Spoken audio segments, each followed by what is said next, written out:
that video right now. We haven't seen it. I want to see it myself. 1, 2, 3, take up space! Woo! Behind you, look. Right behind you. It's okay, you're it up there. Flynn, I got you. I got you, Flynn. Oh, the moon! You guys, I don't have to tell you, look at the moon. Look. Okay. Look at the moon.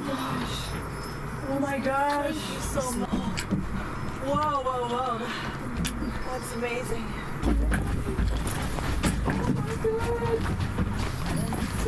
God. Wow. Gosh, that's good. Just, I know, Katie's face says it all right there. So, Katie, I'll jump to you for a comment. You holding up that daisy, I know you got to tell me outside the capsule how important that was, not only because it's your daughter's name, but everything that it encompasses for you, and I would love for you to share it with the audience. I don't know if I can cry anymore. Daisies, sometimes people consider daisies weeds because they grow everywhere and through everything, and they show up in so many different places, but daisies are just so resilient. And flowers for me, I believe, are like God's laughter and God's smile. And I brought a daisy because I have so much love for my daughter Daisy, and I have so much love for Mother Earth. And I believe you can see the beauty in the Mother Earth in a single resilient daisy. That's why I brought it. It's beautiful.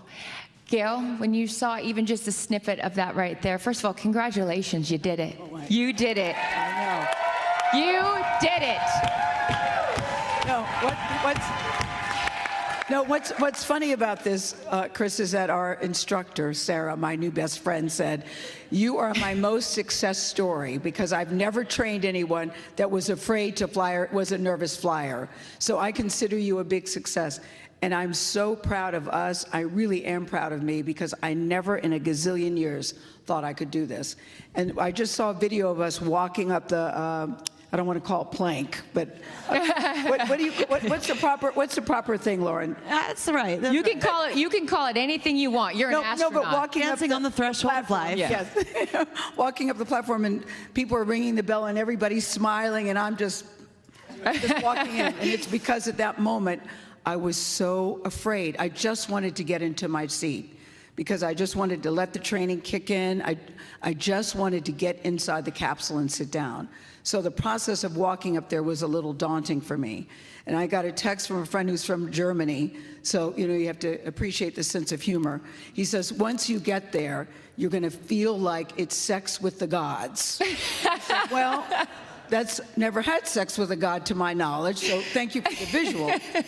I didn't think that, but I did think that all the stuff that you hear about the blackness and the blue is it's a neon blue, and it's still and it's quiet, and we were all feeling this experience together. I know I will never forget it. So for me, it just says to me, if I can do this, I was telling these guys, I might even now get my ears pierced. I've never gotten my ears pierced because that hurts. But I feel I walked out of there thinking, gosh, I can do anything. I can do anything. Aww. And when you get out and they say, welcome home, never felt and sounded so good. Oh, that is so amazing. And you just summarized so many different things because so many people are afraid of a lot of things. Yes. But your fear was a big fear. A big fear. And so for you to conquer that and do it with such humility and such vulnerability too, instead of trying to act tough, instead of trying to act brave, just be who you are. And Lauren, you always talk about this. Who you are is enough. If you are there, then you belong. And guess what, Gail? You belong in the astronaut club. Oh, thanks. I still struggle with that word. Because I know Mae Jemison is here. Sion is here. No, I know. But I know. I honestly can't feel astronaut title yet. I'm very glad to be part of the club. But I look at these women and I go, wow, wow, wow. But I'm so happy to be a member in any kind of way. Absolutely. Carrie Ann, when you watched that video, what did you think watching it back and then have, again, just a short amount of time to process everything that's happened to you, but how are you feeling right now? I'm feeling a lot more calm since the first time you and I spoke. I felt a sense of peace up there. I think I blacked out during most of it, except for when I was looking out the window, which is really what I wanted to get out of it. And as everyone has described, the vast darkness of space, it's a color you cannot describe. It was very important for me to see the moon and look down on the earth and know that the people that I loved the most were down there. It was a pretty transcendental moment for me. But I think, one of the biggest things actually as a filmmaker is I almost felt as if I was watching a really intimate film. And I wasn't only a witness to that film, but I was also the storyteller. Beautiful. Did it feel like you were up there for a long time, or did it feel really quick? One of the things during training that I said that really surprised me was it felt like our quote 0G time was really long, and I knew I was going to have a lot of time to look out the window and go upside down, and it went so fast. Yeah. It went so fast. I see all you guys shaking your head. I could have taken 2 more minutes. Just 2. Oh, now the one that didn't want to go up now wants to stay up longer. I could have taken My 2 gal. more minutes. 2 more minutes. would have We'll been- take that back to the blue team. She would like to increase this experience Yes, by 2 Dave, minutes. I would have liked 2 more minutes. Amanda, I know this is a lifelong dream of yours, and now it is a dream fulfilled. Now that you can say that you've had this experience, and to Audrey's point earlier, you will be asked about it over and over again. Would I ask you, how was it? What is your response? What a beautiful world we have. And when I looked over it, all I could think, yes, the science was done. And that actually is a dream in itself. I think one of the happiest moments, this is going to make me sound like a nerd, and I am, so I own that, was when I found out that we could operate the science inside the capsule. What do you instead mean of by having, that? Because I'm not. Originally, my experiments were going to be passive payloads, which I'm also very see the data from that, but to be able to do that and operate it while we had our moment in microgravity was such a phenomenal dream for me. Mm-hmm. And the person who had to sacrifice that in order to find justice was able to do that. So that in itself was a dream come true. But I did get to float my 0G indicators. I showed both of you. Yeah, but I had the great luxury, but I know that the audience doesn't know what you had. I would love if you shared it with them. Yeah, after I left the hospital after my rape kit, I wrote down a promise to myself, never, never, never give up. I taped it to my laptop and looked at it every day as I fought for my rights. And that was my 0G indicator, looking at it over Earth. And for me in that moment, I just want every survivor and every person who's ever had a dream deferred to know that your dreams are valid, that even if your life has thrown you a lot of challenges, you will make it through. And even if your dreams are as wild as going to space, they matter, and you can get there too. If I got there, you can get there too. Beautiful. Aisha, I know representation. Yes, please clap to that. Representation is so important. Congratulations. The first Bohemian woman in space, ladies and gentlemen. And we saw on that short video, which I also would like to be 2 minutes longer because I want to see everything that was going on up there. You had your flag. Explain and expand upon the importance of representation for you up there. In 1961, when Alan Shepard was launched, we know where he left from. But do you know where he landed? He landed in Grand Bahama. And today I had an opportunity to be on a flight that mimicked that trajectory, and it allowed me to carry the legacy of my grandfather, who came from Exuma, Bahama, which was my call sign on this trip.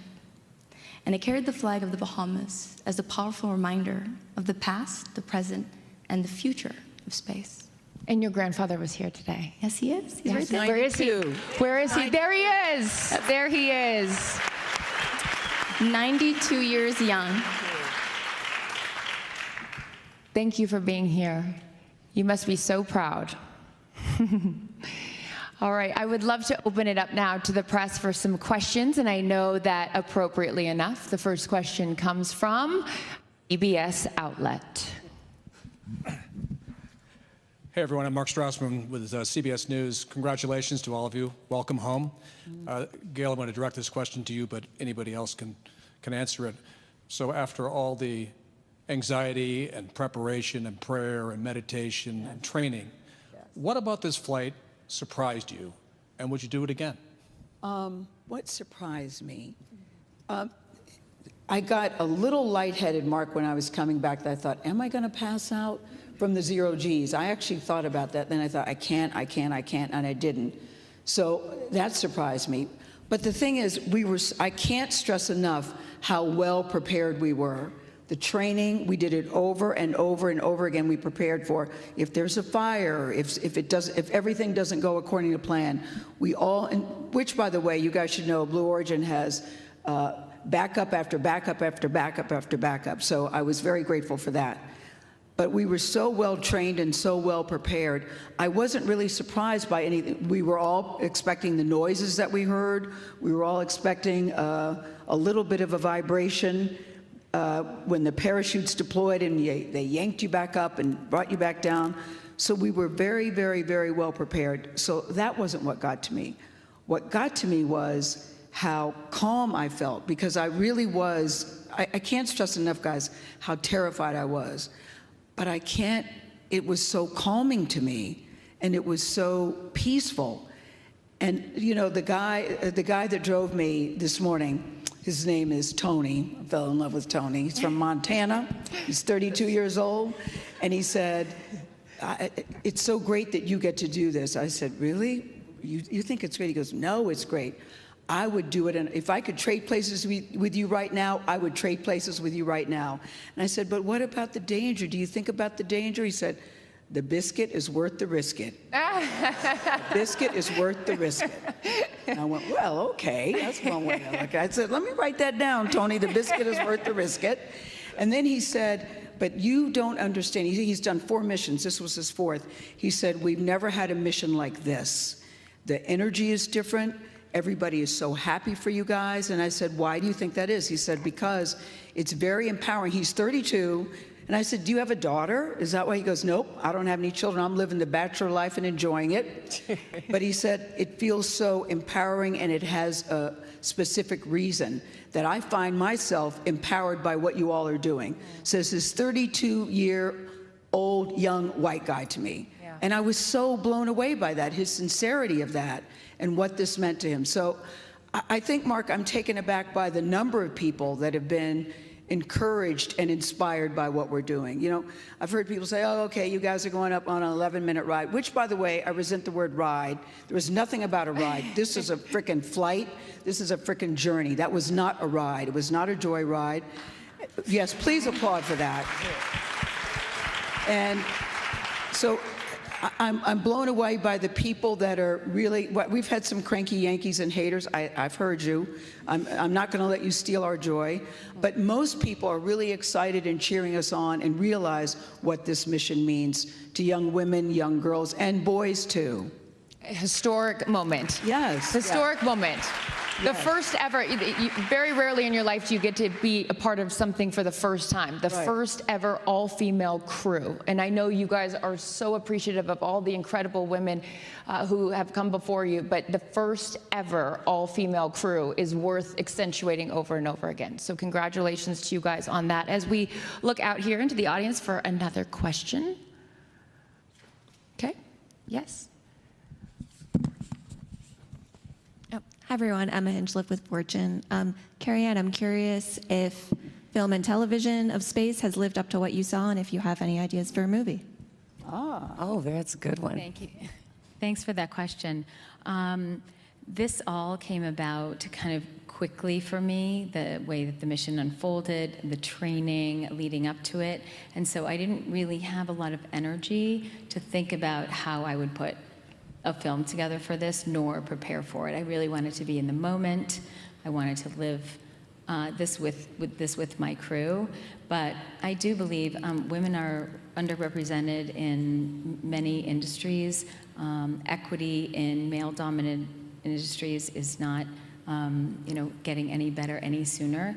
And I hope that this mission and highlighting missions like this and getting that sort of story, those stories out of the media is really important. So I definitely have some ideas that I'm cranking through, so stay tuned. Next question. Thank you. Hi, yes, Mireya with ABC News. Hi, Gail, by the way. Medea. And thank Medea you. used to be at CBS, and then she went over to the other side. But I'm still nuts about it. But I still It's good love to see you. And Really thank you all for doing this. It's been a joy to watch all of you on all different levels. You all mentioned after coming out of the capsule that there was this moment of connection, not just with each other, but with the earth and maybe a higher being even. Katie, my question is for you. How are you hoping that this moment affects change for other people moving forward? I hope they can see the unity that we modeled and replicate that and understand that we weren't just taking up space, we were making space for the future. And for me, like Gail said, this wasn't a ride. Wasn't a destination. It was a journey, and it was a supernatural one. And my journey has always been about love and belonging. And I think that we have all felt that sometimes we weren't worthy or we didn't belong in certain ways, no matter all the accolades, no matter all the studying, no matter anything. And I think today we all said it, like, we belong here. Mm-hmm. This is where we belong, and we feel very sure of that. So I think that you'll never know the amount of love that you have inside of you to give and to receive until the day you launch, because you're leaving all the love behind, and you're surrendering, and you're hoping that you get another chance to love them again. And so when you come back down, you're like, oh, I get another chance, and I'm going to do it. Oh my God, now I'm crying. Okay, very well said. Very well said. It's beautiful. Next question. Hi there, Ed Lavandera with CNN. Glad to see you guys all safely back on the ground. Us too, Ed. Lauren, this is a question for you. You spoke after the flight how you'd hope that people watching would see this as a possibility, an opportunity, I'm paraphrasing, but something that would be accessible to, I presumed you mentioned just average people across the country. But the fact is, this isn't accessible for millions and millions of people. Do you envision that this would be something that, it'd be like flying from El Paso to Dallas for $200 on Southwest Airlines? Well, I always revert back to the barnstorming era. And I don't know if you guys remember, that's when the Wright brothers first started flight. I mean, they never envisioned at that time that there would be 747s taking hundreds of people across the country. And so, yes, I think one of Blue's missions is to have that happen. Their other mission is for the benefit of Earth. They want to put all of heavy industry on Earth, and it may seem fantastical now in space. Sorry, I'm still like coming down from this. Yes, put of all heavy industry in space, and it may seem really fantastical now, but I know Jeff, and I know Blue Origin, and we might not see it in this generation, but their kids and their kids will eventually have that. So Blue Origin is building the road to space so that your kids and their kids can build the future. It's such a good point. And I think what's interesting, again, this being my first launch and new to this whole world, is that the normalcy of these flights is a good thing. It's seeing more and more of them is why this is all working. So And every time one goes up, they learn something. Every single time. Every single time. That's what they're doing. Every flight, they learn something. I think so many times, too, Ed, people think that you get comments about, why are you spending all that money in space? What about here on Earth? And to me, it's not a either or, it's a both and. And I think both things can be done. It's not a zero-sum game. And I think the more people, I was one of those people actually. Well, I spent a lot of money on that. And then you get involved and you start listening and you start learning and you start seeing what goes into doing this and what comes out of it. I think you'll feel differently about it. Today on the webcast, I thought it's worth mentioning, and I'm not sure if she's here or if she wants me to call her out, but Kristen Fisher was with me today. Both her parents are astronauts. There she is. Her mother was the first mother in space, right there. Her mother, Kristen, was 15 months old, and her mom went up in 1984, and Kristen was only 15 months old. And everyone said, you're crazy for leaving your 15-month-old baby back here. And that was in 1984.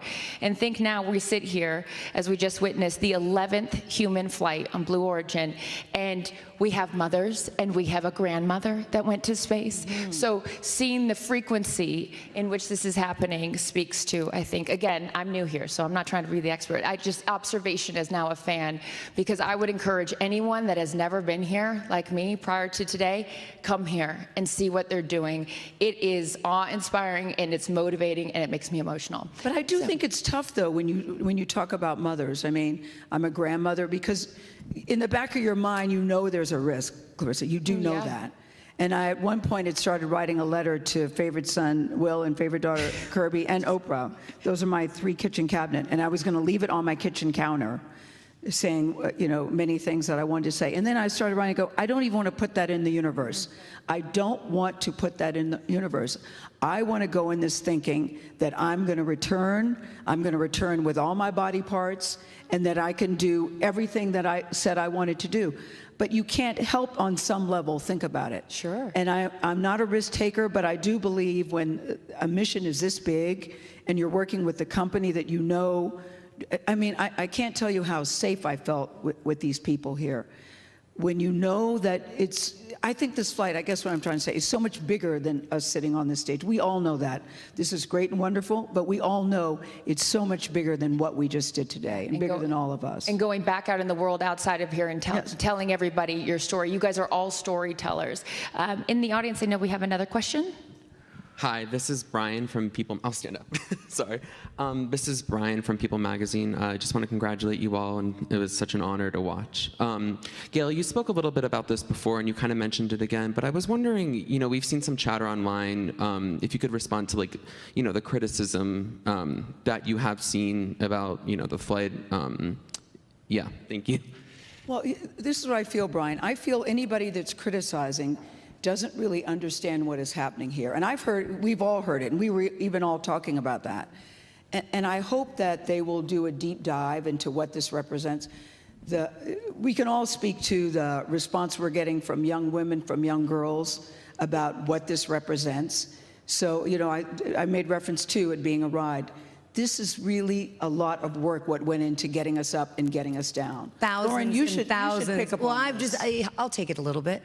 I get really fired up a little bit on this because what I would do is I would love to have them come to Blue Origin and see the thousands of employees that don't just work here, but they put their heart and soul into this vehicle. And, you know, rocket scientists, engineers, you know, all kinds of people. They love their work and they love the mission. And it's a big deal for them. So when we hear comments like that, I just say, trust me, come with me, I'll show you what this is about. Yep. And it's really eye-opening. You know, even when I see the rockets, I've seen it, you know, a bunch of times. And when I saw the rocket that we were going to fly on, we were all there. I took a step back and I was like, wow.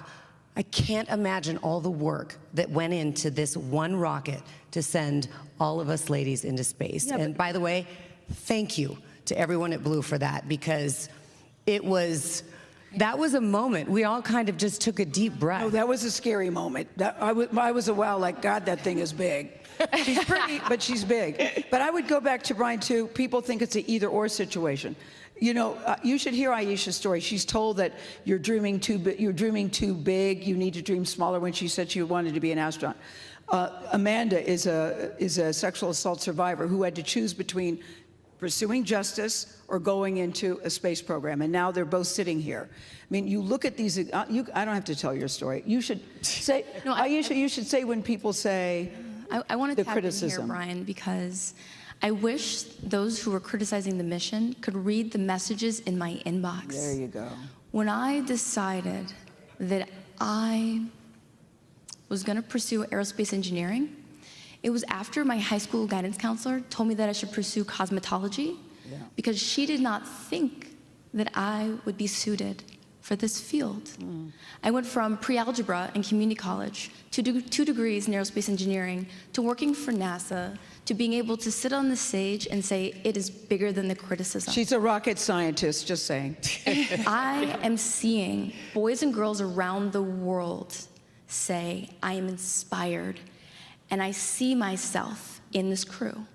We all are no stranger to watching Star Trek, and what did they have? They had artists, they had musicians, they had journalists. They had all people on the crew because we need all of us. And when I look at this stage, and I'm sitting with these incredible women, we advance science today. More people are going to be able to do meaningful research with Blue Origin because we collected data. And it wasn't just plant biology. We studied human physiology. We contributed to the knowledge base of what people know about women. We flight qualified hardware so that more people could use our hardware to fly. It is bigger than the criticism. We are inspiring the world right now. Any other questions, Brian? Poor Brian was like, yeah, it's actually the person next to me's question. I just asked it, so. Brian, I'm a People Magazine subscriber. We hear your question. We hear your question. I also want to point out that we had a female crew member 7 who did Sarah. Yes. Where is Sarah? You had 2 crew member 7s, yeah. exhaustedly and wonderfully and Patiently. Very patient. Trained us and prepared us for every possible situation. We also had a lead capsule communications person. She was amazing as well, and so I think Jeff is also, working toward equity in the workplace, and that is also a good message here too.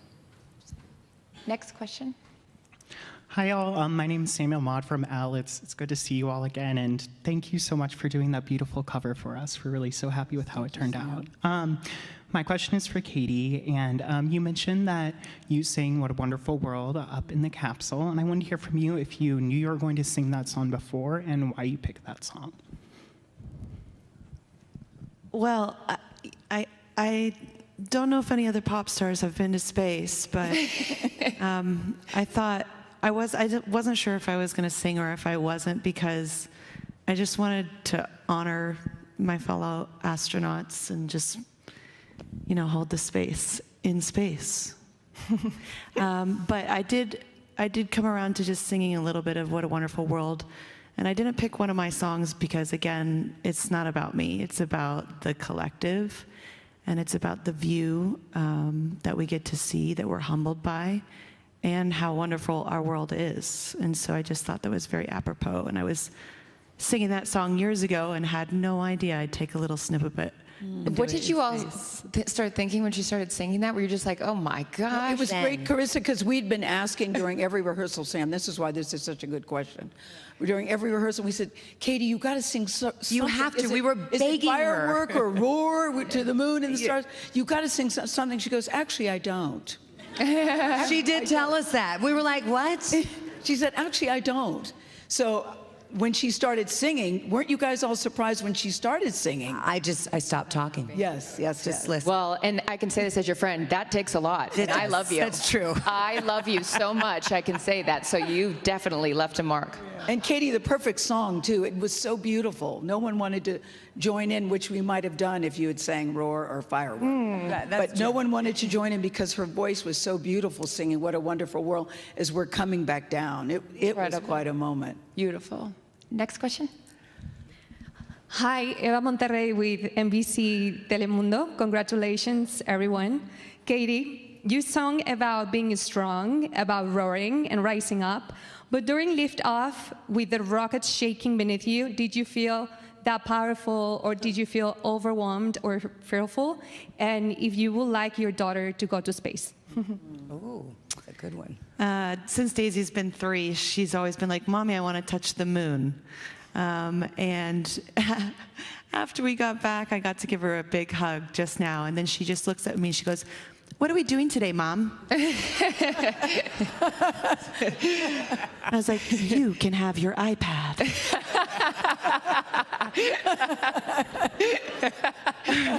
We.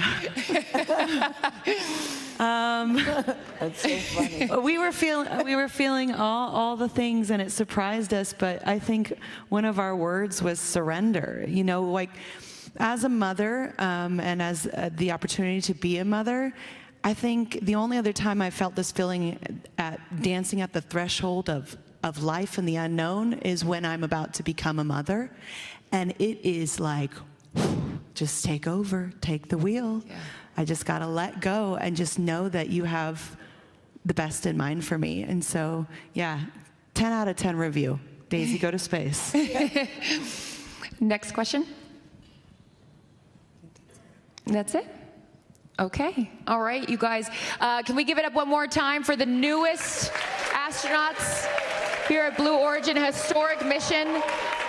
I have to say, what an honor it has been to be in your guys' presence the last few days. Congratulations on achieving your dreams, on even living out dreams you didn't even know that you had, and now going back out into the world to tell your stories. So congratulations, you guys. Thank you, Carissa. Thank you. We're going to let the newest astronauts exit to the left here, or our stage left. I'm going to ask again that the press just stay seated for a minute, and friends and family can make their way out that door right there. Thank you guys so much. Enjoy the rest of your day.